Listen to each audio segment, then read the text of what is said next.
Toshkentdayu juda ming afsus Navoiy teatridan boshqa ortiqcha narsa informatsiyam yo'q ekan. Ne degan sayt paytda bu narsa maxfiy bo'lgan. Unfortunately, about Tashkent, I could not find a lot of information rather than the museum of not museum, the Opera and Ballet Theatre of Alisher Navoiy, of the participation of Japanese soldiers, because in the Soviet time, some strategic places that were built by Japanese soldiers were kept under secret. Men o'zim o'ylashimcha, teatr Navoiyni ham maxfiy qilib qo'yiladi, Yaponlar qurgani to'g'risida gapirilmasdi ham. Endi nima deydi? Oyi etegini yopolmaysan. Markazda butun Yaponlar ishlayapti. Uni yonida katta bozor bo'lgan, o'ris piyon bozor bo'lgan. O'zbeklar mol olib keladi, bu yoqdan o'risdagi shu bozor sotib oladi. Shunda teatr Navoiyni oldida. Shuning uchun buni o'zi maxfiy qilib bo'lmasdi. And I think the idea of the government of the Soviet Union was to keep under secret that the process of Japanese soldiers built this opera and ballet theater, but they could not do this because it was in the center of the city, near the market, so-called drunkard market, they called it, and that was central place, and everybody saw the Japanese people building this construction, and if even the government of the Soviet Union wanted, they could not keep it in the secret. So only he's saying that he thinks there were more buildings in Tashkent built by Japanese. Still we don't know what. Yaponlar vaholanki bitta katta prospekt bor-da, Toshkentda katta prospekt.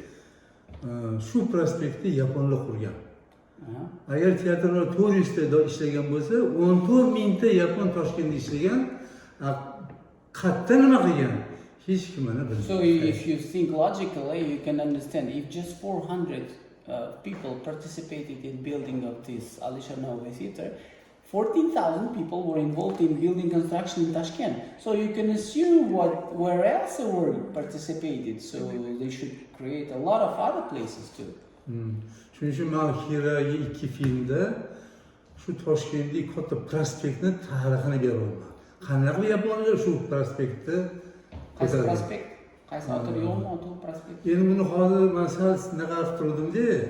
Nima deydi? Как to'satdan bir naqa deydi. Неожиданно qilib chiqarib bermoqchi edim-da buni hozir. Gapimni. Lekin aytsam bo'ladi. Navoiy ko'chani, mana Navoiy ko'cha bor-ku, shuni boshdan Yaponlar qurgan. He said, I'm investigating now some other places which were built by Japanese soldiers. I'm searching for information, and I can assure you in this movie Hiragi 2, I will include this also. The main street of Tashkent, which is called, it's quite long, one of the main streets of Tashkent called Alisher Navoiy Street, Prospect. That street from the beginning till the end, according to his words, were built by Japanese soldiers. And I will tell about this information in Hiragi 2 movie. Masalan, teatr Navoiyni qurish uchun bitta lager bo'lganda, 4-lager. Lager Yaponlar yashab teatr Navoiy. Navoiy ko'chani qurish uchun 3 ta lager bo'lgan. There was one camp for prison camp for building opera and ballet theater, only one camp. And there were 3 military camps for Japanese soldiers who were involved in building prospect of Alisher Navoiy. Eng qiziq voqeaki, mana Yaponlar qurgan Navoiy ko'chasida bir imorat turibdi. Yonida 50-yilda qurgan imorat turibdi. Bir xil 3 etajli imorat, ikkala.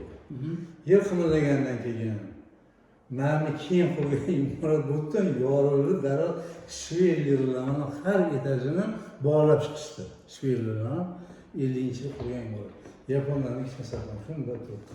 One story I need to indicate, opposite side of the Alisher Navoiy Theatre built by Japanese people. After them, there was another building built, not by Japanese, by Soviet architectures, as he is saying. And after the earthquake, we had a very strong earthquake in 1966. The building that was built later on was in cracks and needs to be reconstructed, but nothing happened to the Alisher Navoiy Theatre built by Japanese. Mana Yaponlarning shuni esashadi xalqimizda. Qanaqa shu imoratni qurib ketgan. And our people remember Japanese people and soldiers by saying, what a strong building they built. Hamma shu o'zbeklik gapiradi. And Uzbeks qo'lni say shundan about ishlashmagan this. They Yaponlar. worked professionally, everything, and not just build and let's go after, I don't care what happens after 10 years. No, they worked for centuries. They worked and they give guarantee for this building. It was done in a very professional style. Endi bu yerda nima bir namuna sifatida nima bo'lish kerak? Inson qattiq bo'lmasin, qanaqa og'ir ahvolga tushmasin va bir insonlik qadriyatini yo'qotish kerak emas-da. Bu o'sha mehnat sevarligi, o'zining an'analarida turish, bir-biriga munosabatlar, shu o'zbek xalqi shuni gapiradi-da. Mana uzoqdan kelib turib, shundoq mana O'zbekiston uchun shunday imoratlarni qurib ketdi shu insonlar. And it doesn't matter where you are, what country you are, and under what condition you arrived to this country, the fact that we all know that Japanese people are, everybody knows that they are workaholic. They work a lot. And this type of character of Japanese people could not change them even when they were prisoners of war here. They were workaholics even here, and Uzbek people know them like workaholics and creating a lot of professional buildings. Endi bu juda anaqa bo'lish kerak-da. Mana shu O'zbekistonda bo'lgan Yaponlarning tarixi hozirgi yoshlarga bu namuna sifatida bo'lish kerak.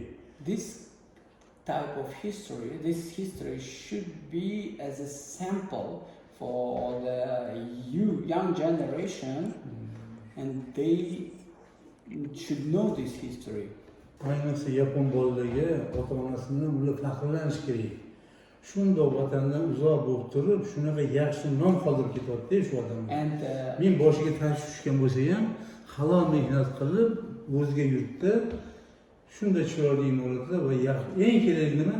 Yaxshi nom qoldirib ketyapti. And your Japanese sons and daughters should be proud of your ancestors, of your parents who created here such buildings, and not just by creating such buildings, but by leaving good memory in the memory of Uzbek people. So you should be proud of your parents. Bizning o'zbek bolalarimizga, o'zbek bolalariga bu namuna sifatida nima bo'lish kerak? O'zbek xalqi ota-bobolari vatandan uzoq bo'lgan odamlarga, musofirlarga